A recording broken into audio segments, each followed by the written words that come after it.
If you look at, if you, what do they call it? Surf the web regularly, you'll often see these articles titled "Bodybuilding Myths." I mean, a couple of minutes ago, I just did a search myself, and I found dozens of these articles. But it makes you wonder how much of this is the truth. And these little, these articles that purport to tell you what what are the typical bodybuilding and nutrition myths. Well, I have one on the screen right now, and I'm just going to go item by item, and I'm going to basically read what it says, or just give you an overview, and I'll tell you whether it's the truth or not. This one's called it's called 10 Nutrition Myths Debunked. And the first one, myth number one: your body can't utilize more than 30 grams of protein. Okay, this is an old myth. Years ago, bodybuilders were convinced that you couldn't handle more than 30 grams of protein in a meal, and nobody ever checked to see where this was derived from. It was just one of those things that was popularly believed, kind of similar to the way bodybuilders eat only egg whites, never questioning why they throw away they think that maybe the yolk has the fat and some of the bad things, that the white is pure protein, but nobody ever really figures out that. I'm not going to get into I've talked about eggs a million times. I don't want to get into it, but my point is these are kind of like myths that are passed down that a lot of people don't question. And one of them was the 30-gram protein myth, where you couldn't handle more than 30 grams of protein. Well, there is a certain amount of truth to that. In other words, what they did a couple of years ago, they did a study of young bodybuilders, and they gave them various doses of protein ranging from 20 to, I believe, was up to 50 or 60 grams. And what they found was that in these young bodybuilders, who, by the way, only trained their legs, they didn't do anything other than their legs. In other words, they didn't do their upper body, they didn't do their arm training. It was strictly limited to leg training. You find that a lot in these studies, where for some reason they have the study subjects only do leg training. In any case, when they tested these various doses of protein, these were bodybuilders in their 20s, early 20s. They found that muscle protein synthesis, was maxed out at 20 grams. Later studies showed that because of a situation called anabolic resistance, that people who are, or men and women who are over 40, it's a little bit more difficult for them to stimulate muscle protein synthesis. So they suggested two workarounds. One was to ingest more protein per meal. In other words, a 40-year-old would ingest, let's say, 40 to 50 grams of protein per meal to overcome anabolic resistance, whereas a younger person can get away with 20 to 25 grams. Now, the important point here is that this amount of protein, let's say 25 grams for a younger person, 40 to 50 grams for an older person over 40, that only applies to muscle protein synthesis. You have something called whole body synthesis, which is protein synthesis that takes place, let's say, in the internal organs, the skin, the production of red blood cells. This is another kind of protein synthesis which is not affected by this 20 to 30 gram, 40 gram limit. And also they found that when you take in extra protein, it's some of the extra protein that might not be used for muscle protein synthesis is nonetheless utilized to minimize or curtail, to a certain extent, muscle protein breakdown. You have to understand, gaining muscle involves a increase in anabolic effects in muscle, or muscle building, if you want to call it, versus catabolic effects, muscle protein breakdown. When you have the anabolic effects dominate, you have muscle growth. You stimulate anabolic effects, of course, by taking in protein with the amino acids. Working out itself, resistance training, has anabolic effects.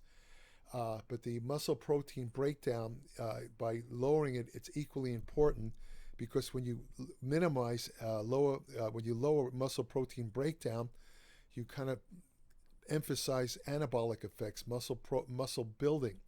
So taking in, let's say, extra protein. Let's say a young guy, rather than focus on 20 to 25 grams of protein, he takes in 40 to 50 grams of protein in the meal. All right, maybe let's say only 25 grams are utilized for muscle protein synthesis, but the other remaining protein that he's taking in, that'll be used to offset muscle protein breakdown, so he's still getting benefits.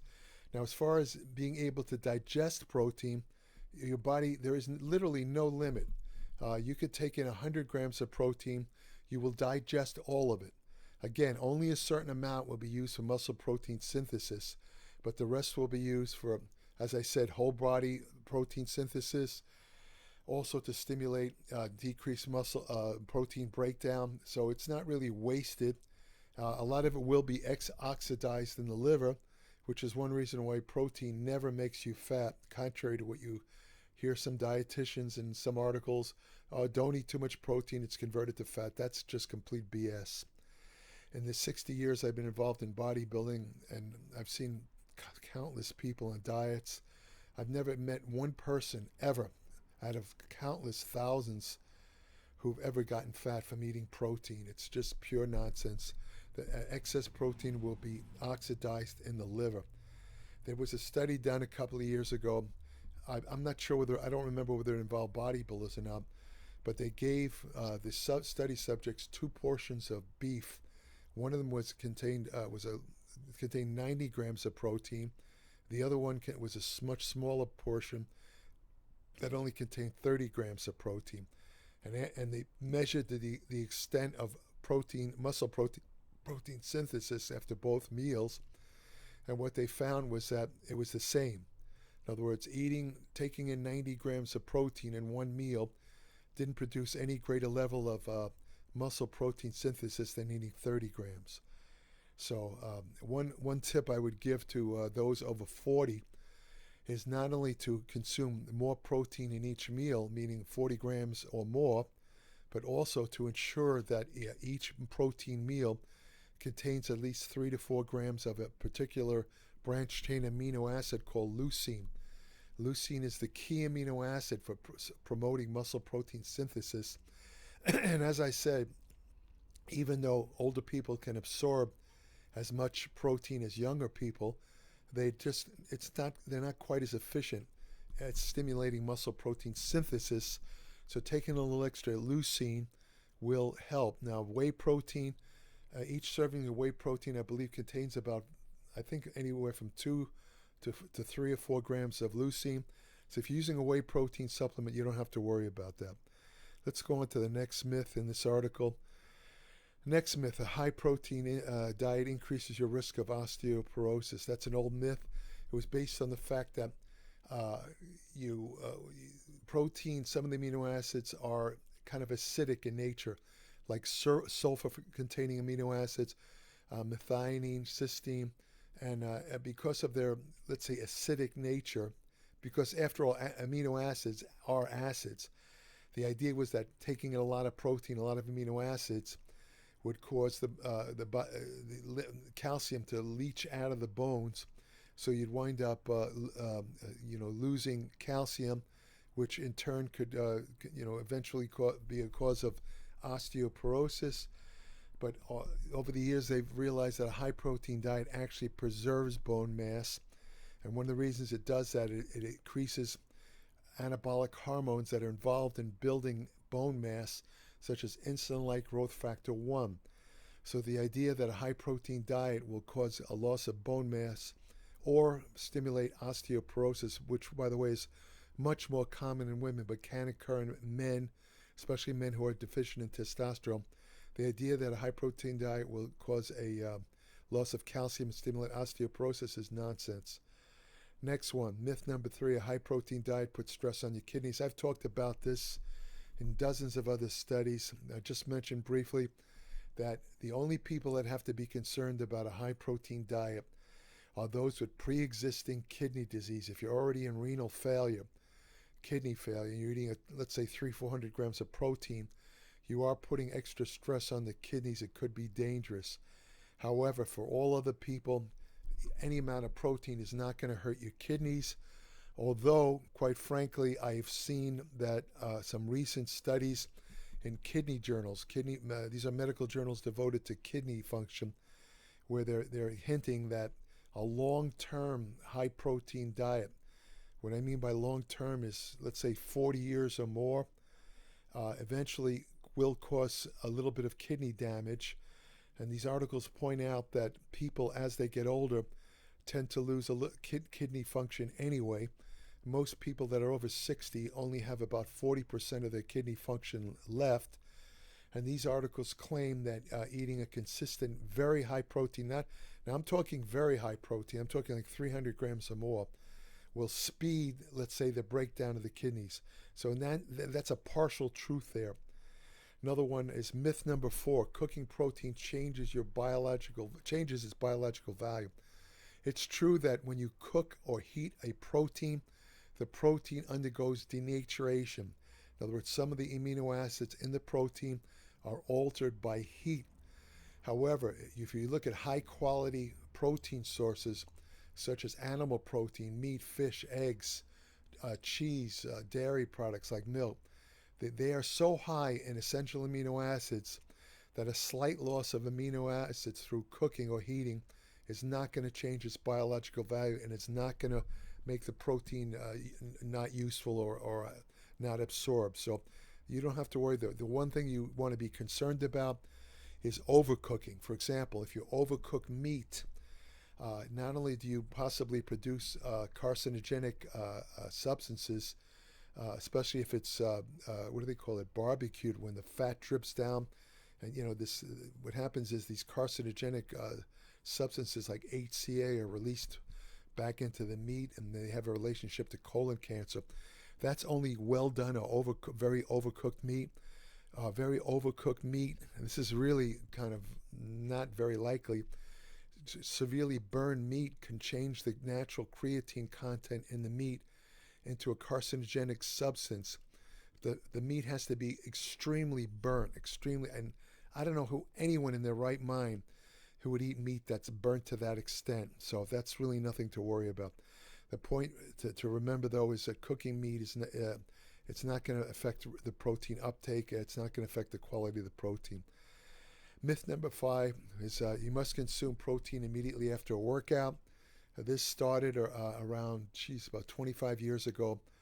There was a scientist, I believe his name is John Ivey from the University of Texas. He came out with studies showing that the faster you consume protein after a workout, especially if you combine it with a rapidly absorbed source of carbohydrate, you'll get far better and faster muscle protein synthesis and make better gains. So they used to recommend consuming protein as soon as possible. Even today, I see people at the gym, they actually keep their protein powder in the trunk of their car. I've seen them go out to the parking lot. As soon as they leave the gym, they open the trunk and they mix a protein drink. I've seen others keep the protein drinks in the locker. Now, look, first of all, there's nothing wrong. It's not going to harm you if you consume protein right after a workout, but it's not necessary. And the reason for that is, again, follow-up studies over the years showed that protein synthesis takes place over a 24 to 48 hour period.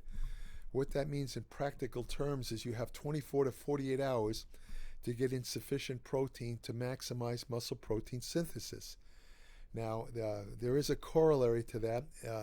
Other studies show that though older, again, because of the difficulty, it's greater difficulty in stimulating muscle protein synthesis, it's better if you're over 40 to have more protein, let's say within 24 hours after the workout rather than 48. Whereas if you're under 40, you have 48 hours to get in your protein intake. As far as the carbohydrate with the protein, the basis of that was the carbohydrate combined with protein, especially a rapid absorbed form of carbohydrate, what they call a high glycemic index carbohydrate, would stimulate greater insulin production. So you would get an average of 37% greater insulin release if you combine the carbohydrate with the protein. Now, you do get a greater insulin release if you consume rapidly absorb carbohydrates with protein. However, some of the amino acids in protein they found stimulate enough natural insulin release where taking a exogenous or an outside source of carbohydrate is not necessary. You still get the maximum amount of insulin needed to promote protein synthesis and prevent muscle protein breakdown. There is an advantage to taking carbohydrates right after a workout if you're involved in endurance athletic activity or if you're doing a lot of endurance exercise, because taking in carbohydrate soon after the workout will speed the synthesis of muscle glycogen, which is depleted to a certain extent, especially during endurance training. So the only time to worry about carbohydrate right after workout is if you're involved in any type of endurance sport, or for some reason you want faster glycogen synthesis. This one here, next one, myth number 6: carbs at night will make you fat. You see that a lot. In other words, the basis of that is that your metabolism slows while you're sleeping, and the carbohydrates will tend to go into a body fat pathway. The truth is that your metabolism slows to a minuscule amount. Remember, your metabolism involves keeping your blood circulating, your heart beating. Your metabolism's still working when you're sleeping. If it wasn't, you'd be dead. So taking in carbohydrates at night won't necessarily make you fat. However, if you have insulin insensitivity, what they call pre-diabetes, if you have trouble handling glucose, I still believe that you should minimize carb, or if you're on a diet, you don't want to get too much insulin output, and carbs are the greatest nutrient, or the most potent nutrient, stimulating insulin release. Insulin helps to maintain body fat. So if you're dieting or if you're insulin insensitive, it's still a good idea to minimize carb intake at night. It's probably not going to make you fat unless you eat a huge amount of carbohydrates, but under those conditions.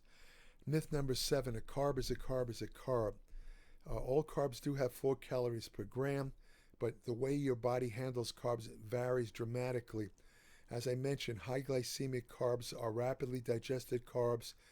They create, when you eat a high glycemic carb, or the glucose or the sugar from the carbs hits the body fast, and it stimulates a greater insulin release.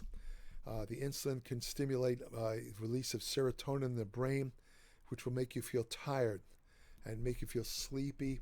So, the less insulin released after you eat carbohydrate, the better it is for body composition. In other words, as I said, insulin maintains body fat, and in the presence of excess calories or carbohydrates, it'll stimulate body fat. So you want to take in carbohydrates that have a good fiber content.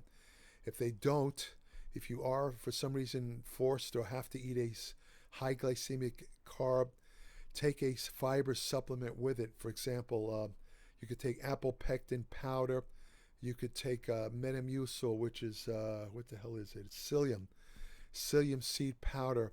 This is soluble fiber. It's a little trick. If you take it with a rapidly absorbed carbohydrate, it'll slow the absorption of the carbohydrate. It'll minimize the insulin output, and it'll be much better for you. Let me put it that way. Now here's one that I completely disagree with. Myth number 8: calories from fiber don't count. They're talking about net carbs, where they say that certain food products, it'll say contains only 4 grams of net carbs. That's based on usually one of the ingredients in those type of foods is sugar alcohols, like erythritol and some others. These can't really be fully broken down, so they don't really contribute the amount of carbs that they actually contain, but they can be broken down by bacteria, and if you eat too much of these sugar alcohols, you get diarrhea and a lot of bloating. But the idea that other forms of fiber, for example, the fiber found in natural vegetables and fruit, the idea that you could possibly gain weight from the calories that they contain is utter nonsense. Fiber by nature is indigestible. Soluble fiber can be digested by the organisms which reside in the intestinal microbiome. As a matter of fact, soluble fiber is the best food or the best source of nourishment for the intestinal microbiome. But humans, you cannot absorb food fiber. So food fiber from, let's say, fruits and vegetables, the calories don't count, contrary to what this person's saying in the article. This next one I've talked about in other videos. Egg yolks will give you a heart attack. That's a bunch of crap. It's based on the cholesterol level. Each egg, I believe, has 200 to 300 milligrams of cholesterol. Some heart societies recommend consuming no more than 300 milligrams of cholesterol an entire day. So, one egg will give you your entire days based on this. And the old idea that cholesterol is involved in atherosclerosis. They say that, egg yolks, because they contain cholesterol, will stimulate a heart attack or cardiovascular disease. Complete nonsense. You can only absorb 5 to 10% of food cholesterol.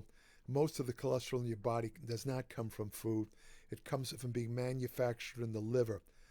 Cholesterol is an essential element. Your cell membranes contain cholesterol. Your brain contains a lot of cholesterol.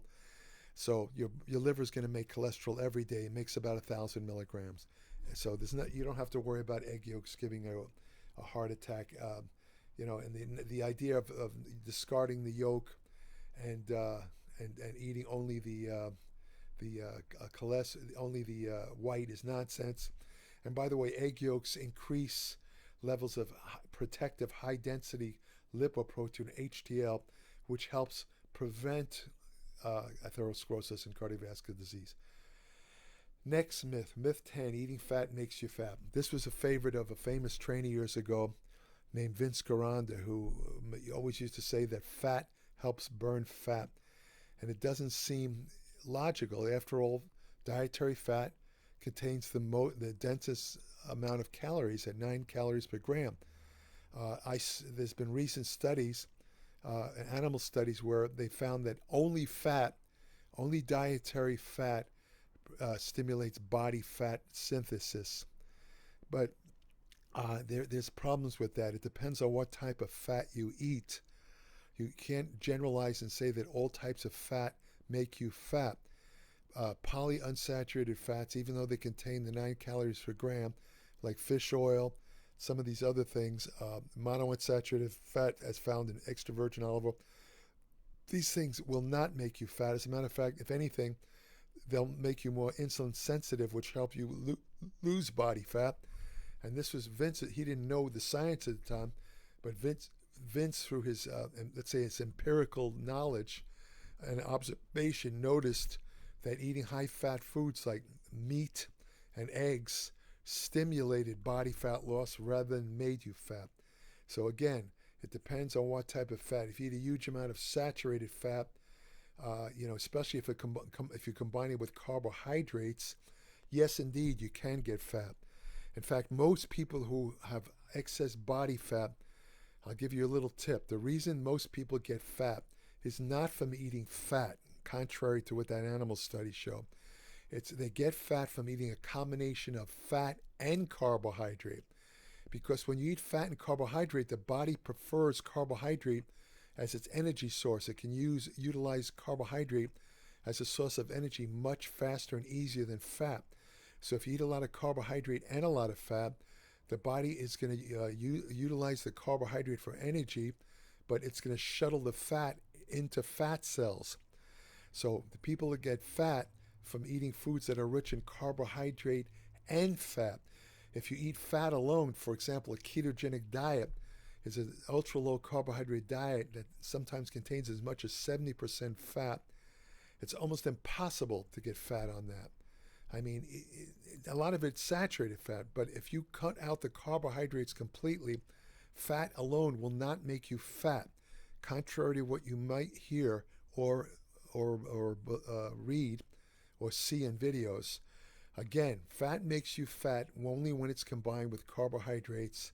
The carbohydrates will stimulate insulin, and the excess fat, the the the excess carbohydrates will be converted into a fatty acid and stored as body fat, and the extra fat that you eat will be shuttled into fat cells.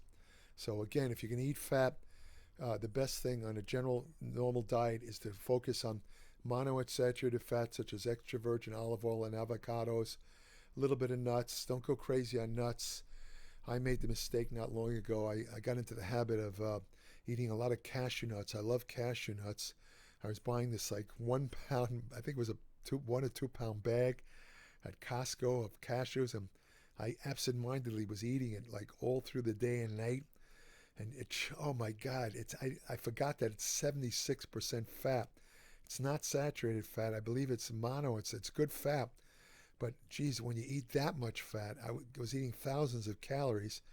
I put on a ton of fat, and it took me a while to get it off. And one or two of my videos, you could see the results of eating all those cashews. I looked like I weighed 400 pounds. That's what shocked me into realizing I got to cut out I can't eat cashews because I eat too much of them. But anyway, that's it. Just wanted to discuss some of these nutrition myths. And that's about it. If you want more information about nutrition, including what's true and what's false, supplement science, which supplements work, which ones don't, ergogenic aids, hormone therapy, anti-aging research, effective fat loss techniques, women's health and fitness, all of this is in my Applied Metabolics publication, www.appliedmetabolics.com. It's 30 to 50 pages every month, evidence-based, no ads. I'm not trying to sell you anything other than the information in the publication. A lot of it is based, also includes my over 60 years of experience and constant study, which I don't think can be matched by anyone else. So subscribe today. It's probably the least expensive digital publication. Other digital publications range from twice as much to 10 times as much each month. You can't go wrong. Like I say, no matter what your level of knowledge, you will learn something from reading Applied Metabolics. I guarantee that. If you read it for 6 months, you yourself will actually be a nutrition expert. That's how much information is in Applied Metabolics. So subscribe today, www.appliedmetabolics.com. When you subscribe, send me an email, and I'll send you an invitation to join my private Applied Metabolics Facebook page, where each day I post hot off the press, new information. Sorry for using that cliche, hot off the press. That's an old cliche. It slipped in. Anyway, I post new information on nutrition, exercise science, and general health every day in my Applied Metabolics private Facebook page. I also have an email portal on my Applied Metabolics webpage where current subscribers only can send me short questions about anything that comes to mind related to nutrition, exercise, or anything they might have read in Applied Metabolics. And I'll be happy to answer those questions as a kind of a bonus and appreciation for your subscription to Applied Metabolics. Of course, that means that I won't answer unsolicited questions. But if you want your questions answered, subscribe. Come on. A subscription to Applied Metabolics costs less than a latte at one of those fancy coffee shops. You can't, and a latte is not going to do a damn thing for you except make you feel good for a couple of minutes. The material in Applied Metabolics could literally save your life, make you, help you make faster gains, help you lose body fat, just greatly improve. It's all practical information that you can use today. So that's all I'll say about this. If you want to have the best friend you'll ever have, go to your local shelter, adopt a dog. Thank you for listening.